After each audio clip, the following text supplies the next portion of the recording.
Students, अब हम हड़प्पाई समाज में शासकों द्वारा किए गए संभावित कार्यों के बारे में जानेंगे। यानी हड़प्पा के समाज में, हड़प्पा सभ्यता के समाज में शासक क्या क्या कार्य करते होंगे। तो थोड़ा सा बच्चों में इंट्रोडक्शन इसकी बता देती हूँ। हड़प्पा के पुरास्थलों से हमें जो अवशेष मिले हैं उनसे सत्ता के केंद्र अर्थात सत्ताधारी लोगों के विषय में ज्यादा जानकारी प्राप्त नहीं हुई है। यानी जितनी भी चीजें हमें मिली हैं उनसे हमें ये नहीं पता चलता कि उस समय शासक कौन थे, कौन जो है राज्य चलाते थे। मोहनजोदड़ो से प्राप्त एक विशाल भवन को पुरातत्वविदों ने राजनीतिक सत्ता का केंद्र होने की संज्ञा दी है तथा एक पत्थर की मूर्ति को पुरोहित राजा के रूप में चिन्हित किया है, परंतु तथ्यों तथा साक्ष्यों के अभाव में ज्यादा सार्थक दिखाई नहीं देती है। यानी पुरातत्वविदों ने अंदाजे से शासकों के बारे में हमें बताने की कोशिश की है कि एक पुरोहित राजा की मूर्ति मिली है और उस समय जो जो चीजें मिली हैं उनसे ये जानना है कि उस समय अवश्य ही राजनीतिक सत्ता किसी शासक के पास रही होगी, परंतु नगर नियोजन, विशाल भवनों, महान स्नानागार के मिलने से, अन्नागार के मिलने से, उनकी लिपि, माप तोल, पक्की ईंटों, सड़कें और नालियां सब में एक समान एक रूपता देखने को मिलती है। यानी जब हम इन चीजों को देखते हैं तो हर जगह, चाहे वो बस्ती से चीजें मिली हैं, चाहे किसी विशाल नगर से मिली हैं, तो सब में ही एक जैसी व्यवस्था हमें मिलती है। तो ऐसा बिना किसी राजनीतिक सत्ता के यह संभव नहीं हो सकता था। इसी आधार पर हम हड़प्पाई समाज में शासकों द्वारा किए गए कार्यों को निम्नलिखित प्रकार से समझ सकते हैं। यानी उन्होंने क्या क्या कार्य किए होंगे। सबसे पहले स्टूडेंट्स, मोहरों और मुद्राओं में एक रूपता। जो हमें मोहरें मिली हैं हड़प्पाई पुरास्थलों से, पुरातत्वविदों को काफी मात्रा में मोहरें और मुद्राएं प्राप्त हुई हैं। इसके विषय में अनुमान लगाया जाता है कि इनका प्रयोग लंबी दूरी के संपर्कों को सुविधाजनक बनाने के लिए होता होगा और ये मोहरें तथा मुद्रांकन व्यापार करने में काफी सहायक रही होंगी।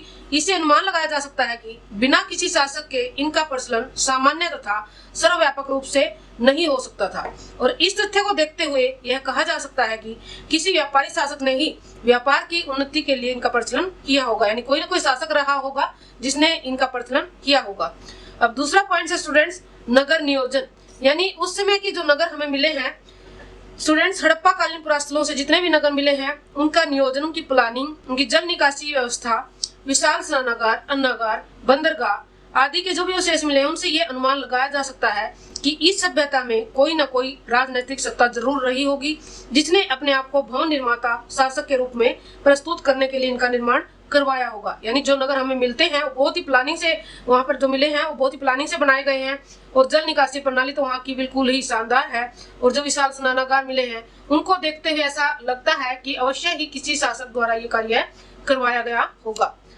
तो स्टूडेंट्स, अगला पॉइंट इसका बनता है श्रम का संगठन। श्रम का संगठन यानी पुरातत्वविदों का मानना है कि साक्ष्यों और तथ्यों के आधार पर यह कहा जा सकता है कि उस समय शासकों द्वारा श्रम को संगठित किया होगा। यानी अलग अलग प्रकार के कार्य करने वाले लोगों को श्रेणीबद्ध किया होगा, क्योंकि हड़प्पा सभ्यता के नगरों, बस्तियों से हमें भवन, स्नानागार, अन्नागार, चबूतरे, दुर्ग तथा एक जैसी पक्की सड़कें, नालियों का निर्माण करने के लिए श्रमिकों की आवश्यकता अवश्य रही होगी और किसी न किसी शासक द्वारा इस श्रम को संगठित किया गया होगा, क्योंकि ऐसा किए बिना यह कार्य संभव नहीं हो सकता था। अब स्टूडेंट्स की एक निश्चित लिपि, यानी हड़प्पा संस्कृति के अवशेषों से हमें एक स्पष्ट रूप से एक निश्चित लिपि के प्रमाण प्राप्त हुए हैं।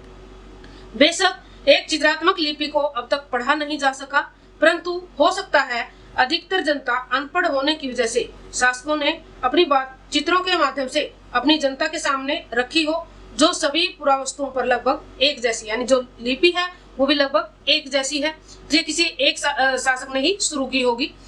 पुरावस्तुओं में सर्वव्यापकता व एकता, यानी जो भी पुरानी वस्तुएं हमें मिली हैं उस समय की स्टूडेंट्स, हड़प्पा से मिले हुए जो मिली हुई पुरावस्तुएं और अवशेष हैं उनमें असाधारण सर्वव्यापकता, यानी वो हर जगह मिली हैं और एकता देखते हुए यह अनुमान लगाया जा सकता है कि उस समाज के शासकों द्वारा अवश्य ही कठोर निर्णय लिए जाते होंगे, तभी तो ये सभी चीजें लगभग एक जैसी बनाई गई थी, क्योंकि बिना शासकीय कठोर नियंत्रण के इस तरह की सर्वव्यापकता तथा एकता संभव नहीं हो सकती।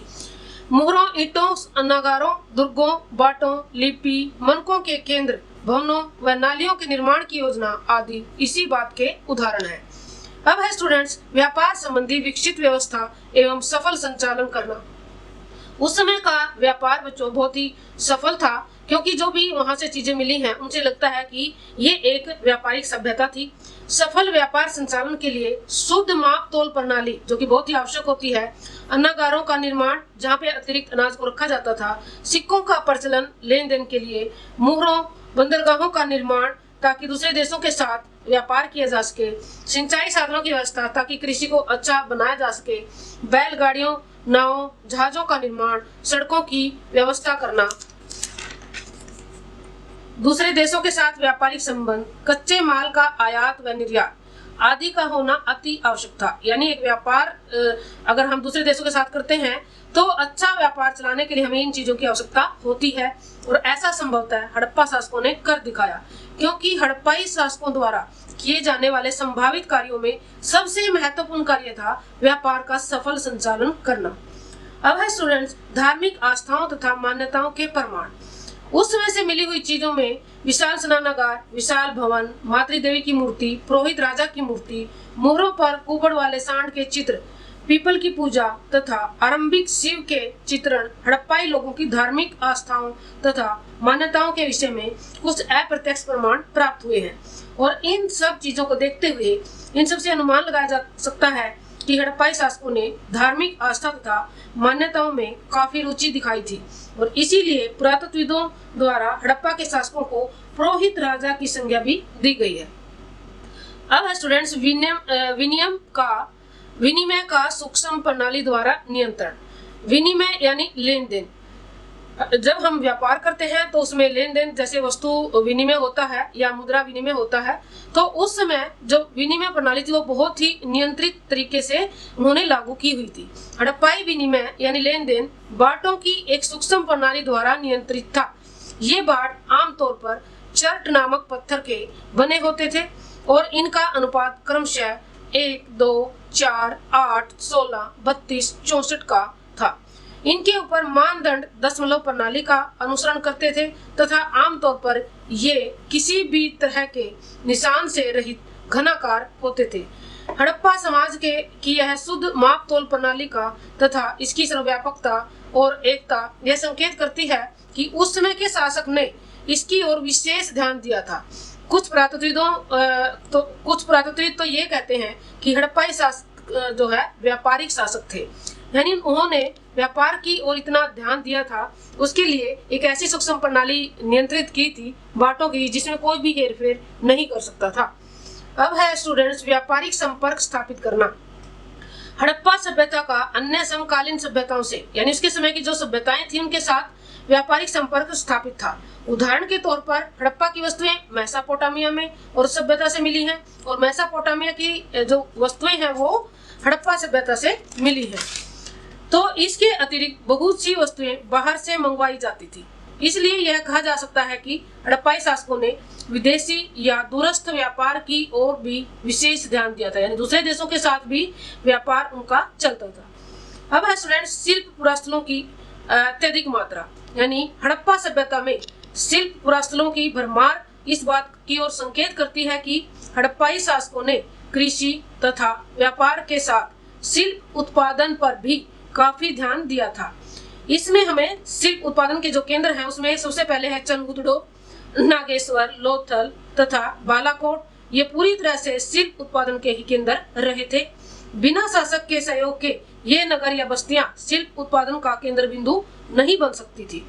तो स्टूडेंट्स इन सब जो है जितने भी पॉइंट्स आपने अभी अभी किए हैं इनके आधार पर यानी हम निष्कर्ष निकाल सकते हैं कि उपरोक्त अध्ययन के आधार पर कहा जा सकता है कि हड़प्पाई समाज में कृषि तथा व्यापार के साथ शासकों ने शिल्प निर्माण उद्योग पर भी ध्यान दिया तथा भवन निर्माण, नगर नियोजन, शुद्ध माप तोल प्रणाली का संचालन, ये सब कार्य हड़प्पाई शासकों द्वारा ही संभव थे।